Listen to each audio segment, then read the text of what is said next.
सोमवार व्रत कथा। एक गांव में एक गरीब ब्राह्मण रहा करता था। वह अपनी पत्नी व पुत्र के साथ रहता था। उसके पुत्र का नाम सोमदत्त था। वह गरीब बूढ़ा ब्राह्मण रोजाना प्रतिदिन शिव जी को जल चढ़ाया करता था और उसकी पत्नी ब्राह्मणी को यह सब बिल्कुल भी पसंद नहीं था। दरअसल ब्राह्मणी पहले बहुत पूजा पाठ करती थी, व्रत उपवास सब कुछ करती। इतना कुछ करने के बाद भी उनकी गरीबी दूर नहीं हो रही थी। जब ब्राह्मण जवान था तो कहीं से कथा सुनाकर पूजा पाठ करके दक्षिणा लाता, उसी से उनका गुजारा चलता था। फिर भी ब्राह्मणी इस आस में पूजा पाठ करती थी, कभी ना कभी उनकी गरीबी अवश्य दूर होगी। किंतु उसके पूजा पाठ का कोई फल नहीं मिला। अब तो ब्राह्मण बूढ़ा हो गया था। उसमें इतनी शक्ति नहीं थी कि वह कहीं गांव-गांव में जाकर कथा कराए। वह बीमार रहने लगा। घर में कमाने वाला कोई भी नहीं था। ब्राह्मण का बेटा सोमदत्त गुरुकुल में पढ़ा करता था। अब ब्राह्मणी के घर में खाने के लाले पड़ गए तो वह गुस्से में पूजा पाठ करना छोड़ देती है और ब्राह्मण को भी पूजा पाठ करने से मना करने लगती है और कहती है कि भोलेनाथ और अन्य देवी देवताओं की पूजा करते करते जवानी से बुढ़ापा आ गया, लेकिन भगवान ने हमारी गरीबी कभी दूर नहीं की। उल्टा अब तो दाने दाने के मोहताज हो गए हैं। अरे मेरी हिम्मत ही मारी गई थी कि मैंने दिन रात उपवास व्रत किए, जप तप करने से अपना शरीर सुखा लिया। अब क्या देगा तुम्हारा शिव, जो तुम शिवलिंग पर जल चढ़ाया करते हो। ब्राह्मण की बातें सुनकर ब्राह्मण कुछ नहीं कहता। उसे तो अपने आराध्य भोलेनाथ पर पूर्ण विश्वास था। अब ब्राह्मण का बेटा अपनी शिक्षा पूरी करके गुरुकुल से वापस अपने घर आ गया और अपने माता पिता की सेवा करने लगा। एक दिन की बात है। सोमदत्त शिव मंदिर में अपने पिता के साथ पूजा पाठ कर रहा था और वहीं पर शिव भक्तों को कथा सुनाने लगा। वह कहता है कि जो भगत भगवान जी की कथा को सुनते हैं, उनके मन में जो इच्छा रहती है भोलेनाथ उनकी मनोकामनाएं अवश्य पूरी करते हैं। सोमदत्त की यह बात मंदिर में पूजा करने आए उसी राज्य के राजा ने सुन ली और उसे यह बात बहुत ही अच्छी लगी। उसने सोमदत्त को अपने यहाँ राजकुमारी को कथा सुनाने के लिए नौकरी पर रख लिया। अब सोमदत्त रोजाना राजा की लड़की को कथा सुनाने जाया करता था। वहाँ से दक्षिणा में जो कुछ मिलता, उसमें ही वह अपने परिवार का पालन पोषण करने लगा। इस पर भी ब्राह्मणी खुश नहीं थी। उसने कहा, मुझे अपने बच्चे के भविष्य की चिंता है। हमारा जीवन तो जैसे तैसे कट गया, लेकिन मेरे पुत्र का जीवन अभी बाकी है। हमारे मरने के बाद उसका क्या होगा। हमारी भक्ति पूजा पाठ का फल लगता है कभी नहीं मिलेगा। क्या भोलेनाथ को मेरा दुख दिखाई नहीं देता। मेरा पुत्र राजा के घर में जो कुछ भी लेकर आता है, माना कि उससे हमारे पूरे परिवार का पेट भर जाता है, किंतु और भी आवश्यकताएं कैसे पूरी होंगी। ईश्वर ने अपनी आंखें क्यों बंद कर रखी हैं। क्या मेरे पुत्र को हमारी तरह ही गरीबी में रहना पड़ेगा।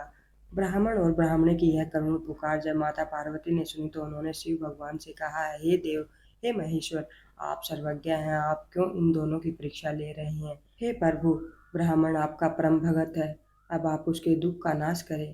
प्रभु, अन्यथा कोई ब्राह्मण भी आपकी पूजा करना बंद कर देगा, कहीं उसके मन में आपके प्रति विश्वास समाप्त न हो जाए। भोलेनाथ ने कहा, हे देवी, आप चिंता न करें, मैंने उसके भाग्य उदय का बीज तो पहले ही बो दिया है। अब हम दोनों को साथ में लक्ष्मी जी विष्णु जी को लेकर इस ब्राह्मण के घर जाने का समय आ गया है। मेरी कृपया के साथ ही वह ब्राह्मण दंपत्ति विष्णु लक्ष्मी के भी कृपा के पात्र हैं। उन दोनों पति पत्नी ने हम दोनों की पूजा एक साथ की है। हे देवी, पृथ्वी लोक पर जाकर हमें शिव लीला करनी है। अब शिव जी तुरंत माता पार्वती जी के साथ नंदी पर सवार होकर बैकुंठ लोक में जाते हैं, जहाँ दयानिधि भगवान विष्णु शेषनाग की सैया पर विराजमान है। माता लक्ष्मी उनके पैर दबा रही थी। तब भगवान शिव ने विष्णु जी से पृथ्वी लोक पर चलने को कहा। विष्णु जी बोले, हे देवी लक्ष्मी, चलिए, हमारे भक्त का बुलावा आ गया है। अब क्या था। चारों देवी देवता ने साधु का वेश धारण कर पृथ्वी पर उपरोक्त ब्राह्मण के घर पहुंचकर अलख जगाई और कहा, अलख निरंजन। घर में से बूढ़ा ब्राह्मण निकला। उसने उन्हें प्रणाम किया तो उन साधु वेशधारी भगवान विष्णु और शिव जी ने कहा, हम रात्रि में आपके घर पर विश्राम करेंगे। इस पर ब्राह्मण पुत्र सोमदत्त ने अतिथि देवो भव ऐसा विचार कर कहा, महाराज, मेरे घर में दक्षिणा में मिले दाल भात आदि से हम तीनों के भोजन की पूर्ति होती है, अतः मैं एक समय के भोजन की व्यवस्था कर सकता हूँ। साधुओं ने उसे एक बर्तन देकर कहा कि वह दाल भात इस बर्तन में बनाए, तो हम सबका दोनों समय का भोजन बन जाएगा। इस प्रकार उस बर्तन में बने भोजन से दोनों समय के भोजन की पूर्ति हो गई। अगले दिन प्रातः काल सोमदत्त जाने लगा तो साधु रूपी भगवान शिव जी ने पूछा, हे पुत्र, तुम कहाँ जा रहे हो। उसने कहा, हे साधु महाराज, मैं राजा की लड़की को कथा सुनाने जा रहा हूँ। साधु ने कहा, तुम कथा सुनाने के बाद राजा की लड़की से पूछना कि तुम किस अभिलाषा की पूर्ति के लिए कथा सुनती हो। अब सोमदत्त राजकुमारी को कथा सुनाने के बाद वही प्रश्न पूछता है कि तुम किस अभिलाषा की पूर्ति के लिए कथा सुनती हो।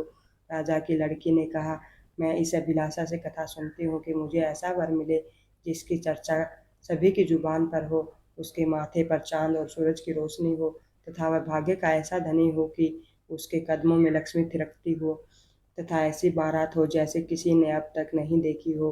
अब वापस आकर सोमदत्त ने राजकुमारी की सारी बातें साधुओं को बताई। अब देखिए, अब अगले दिन प्रातः काल में जब वह कथा सुनाने के लिए जाने लगा तो साधुओं ने कहा, बच्चा, आज फिर वही प्रश्न करना। वह फिर से तुम्हें कल वाली बातें बताए तो तुम यह तुरंत कह देना कि जैसा पति तुम्हें चाहिए वैसा केवल मैं ही हूँ। ऐसा कहकर भाग आना। सोमदत्त ने कहा, हे साधु महाराज, कहाँ एक गरीब ब्राह्मण में जिसका घर उसकी दी हुई दक्षिणा पर चलता है, और कहाँ वह राजा की पुत्री। राजा मुझे और मेरे परिवार को मृत्युदंड देकर मौत के घाट उतार देगा, अतः मैं ऐसा नहीं करूँगा। साधुओं ने कहा कि ठीक है, हम तुम्हें परिवार सहित अभी श्राप से भस्म कर देते हैं। सोमदत्त पहले ही उनके चमत्कार से डरा हुआ था। उसने सोचा कि राजा तो बाद में मृत्युदंड देगा, यह तो अभी अपने श्राप से भस्म कर देंगे। अतः साधुओं को आश्वासन देकर कथा सुनाने के लिए चला गया। कथा सुनाने के बाद सोमदत्त ने कहा, हे राजकुमारी, कल आपने जो बताया था उसके अनुसार जैसा वर तुम्हें चाहिए वैसा वर मैं ही हूँ। ऐसा कहकर तुरंत वहां से भाग आया। राजा की पुत्री को एकदम आघात पहुंच गया। उसने दासी के द्वारा अपने पिताजी को बुलवाकर सब बातें बताई। राजा ने आश्वासन दिया कि उस उद्दंड ब्राह्मण को उसकी सजा अवश्य मिलेगी। राजा ने तुरंत अपने मंत्रियों से विचार विमर्श किया। एक वरिष्ठ मंत्री ने कहा, महाराज, उसने अपराध तो फांसी दिए जाने वाला किया है, परंतु वह एक ब्राह्मण है। उसे फांसी देने पर एक ब्राह्मण हत्या का पाप लगेगा।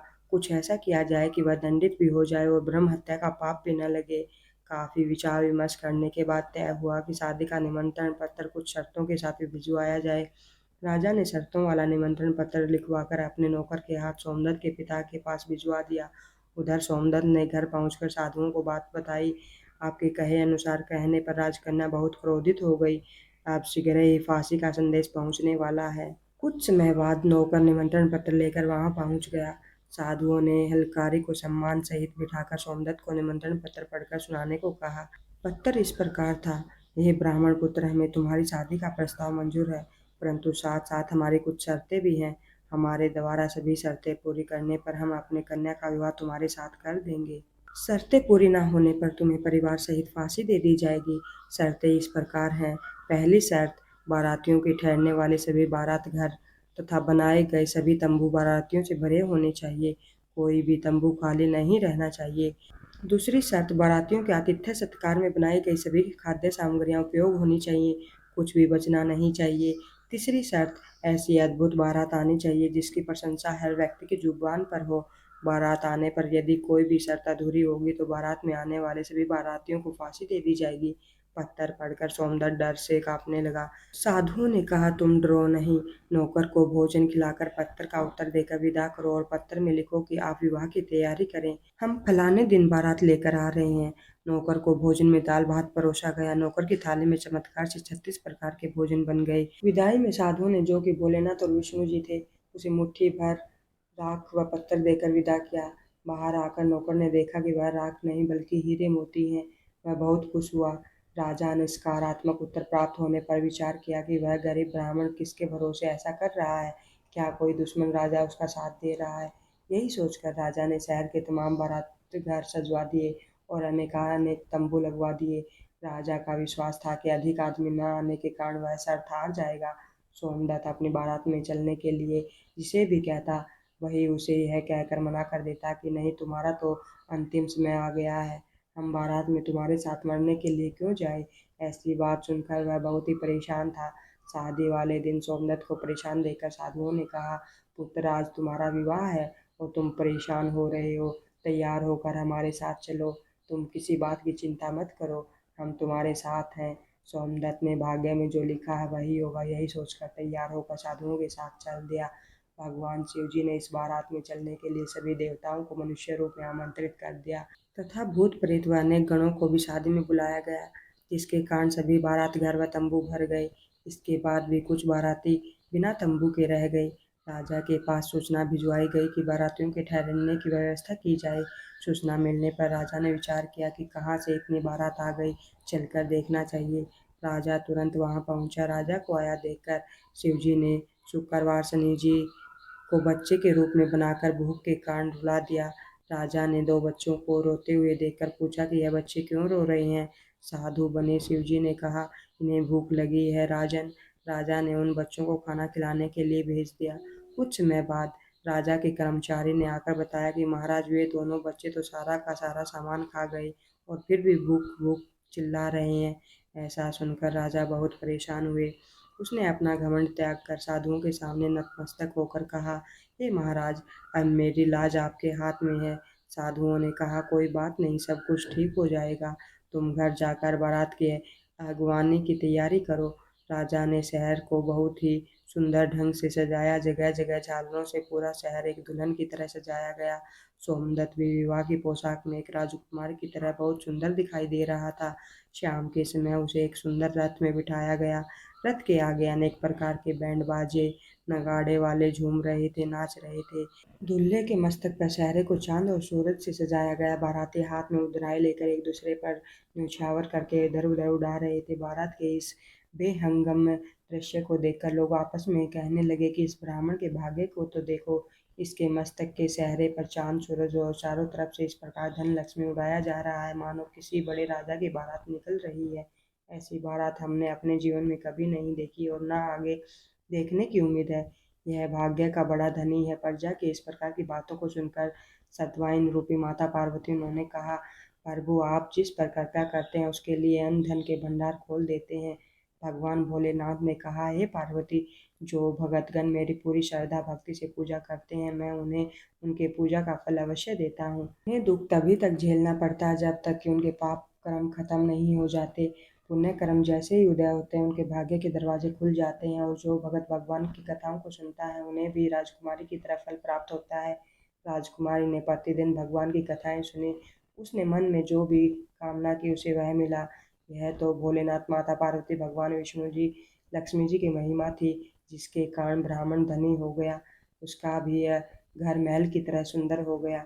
उसके घर में नौकर चाकर इत्यादि की कमी नहीं रही। अपार धन दौलत से घर भर गया। ब्राह्मणी ने फिर से भगवान की पूजा अर्चना करनी शुरू कर दी। खूब दान दक्षिणा देकर शुरू कर दिया। नित्य प्रतिदिन भगवान की कथाओं को सुनने लगी। एक बार प्रेम से बोली, लक्ष्मी नारायण भगवान की जय, पार्वती मैया की जय।